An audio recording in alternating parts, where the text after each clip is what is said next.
అందరికీ నమస్తే. ఆంధ్రప్రభకి స్వాగతం. నేను మీ సంతోషి.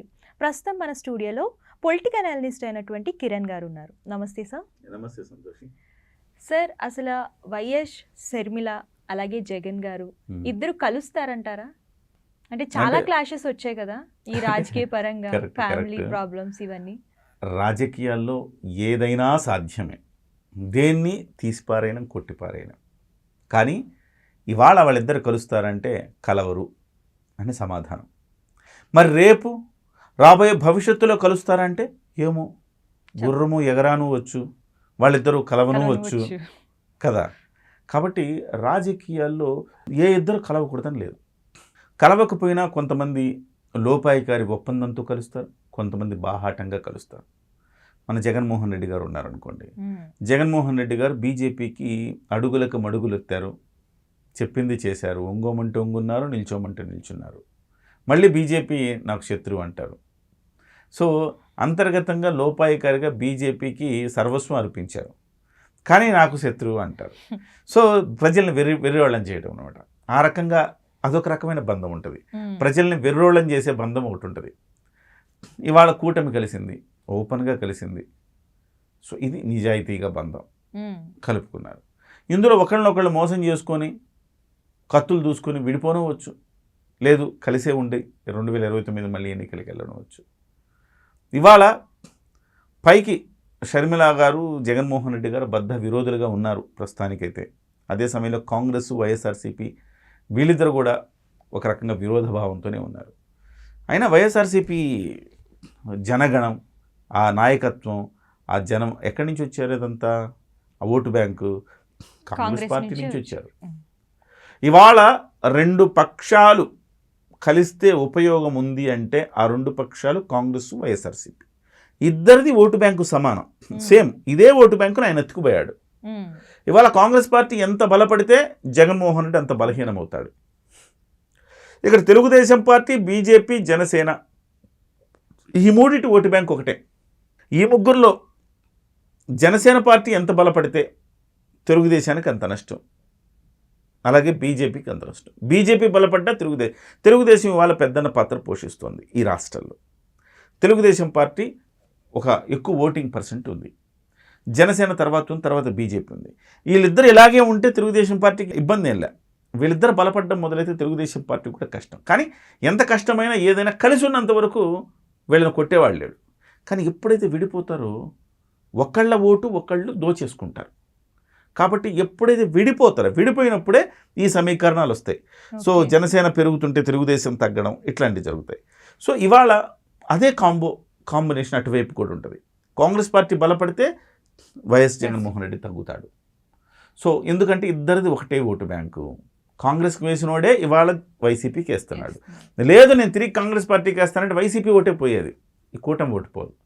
కాబట్టి ఏ నాటికైనా ఇవాళ కాకపోతే రాబోయే రోజుల్లోనైనా జగన్మోహన్ రెడ్డి గారు కాంగ్రెస్ పార్టీతో కలవటము, విలీనం కావటము చెయ్యాల్సిందే.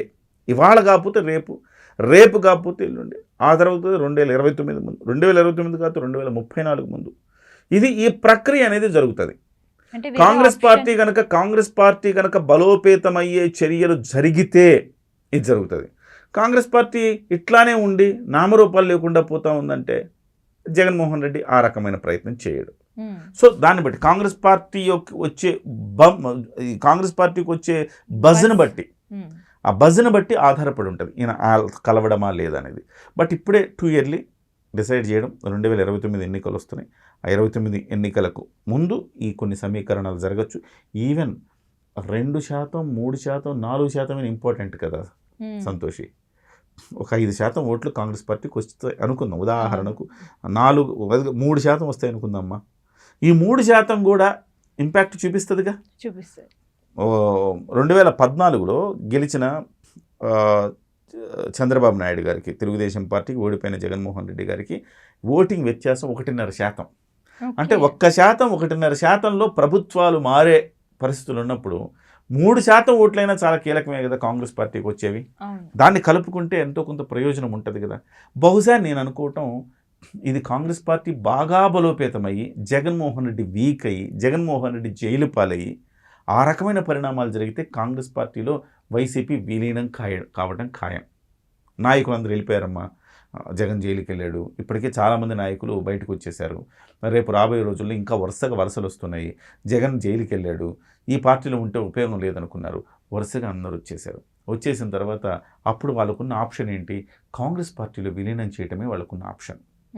ఎవరొకళ్ళు జగన్ జైలుకి వెళ్తే ఎవరొకళ్ళు పెద్దన్న పాత్ర పోషించి జగన్మోహన్ రెడ్డి పట్ల మాట్లాడాలి కదా. ఎవరు మాట్లాడతారు? జాతీయ స్థాయిలో ఎవరు ఫైట్ చేస్తారు?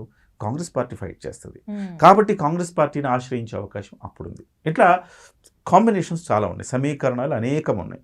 ఆ సమీకరణాలను అనుసరించి జగన్మోహన్ రెడ్డి వీక్ అవుతూ కాంగ్రెస్ పార్టీ బలపడుతుంటే విలీనం కూడా జరగచ్చు. నాట్ ఓన్లీ పొత్తు, విలీనం కూడా జరగచ్చు.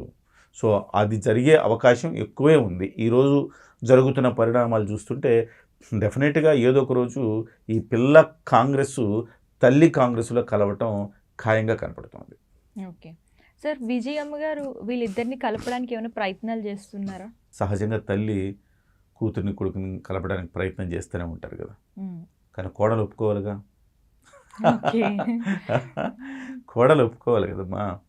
సో ఆ కోడలు ఒప్పుకోనంతకాలం తల్లి ప్రయత్నాలు ఏం ఫలించవు. కీ అక్కడ ఉంది జగన్మోహన్ రెడ్డి గారికి, ఆ కీ అక్కడ ఉన్నది కాబట్టి ఈమెన్ని ప్రయత్నాలు చేసినా ఉపయోగం లేదు.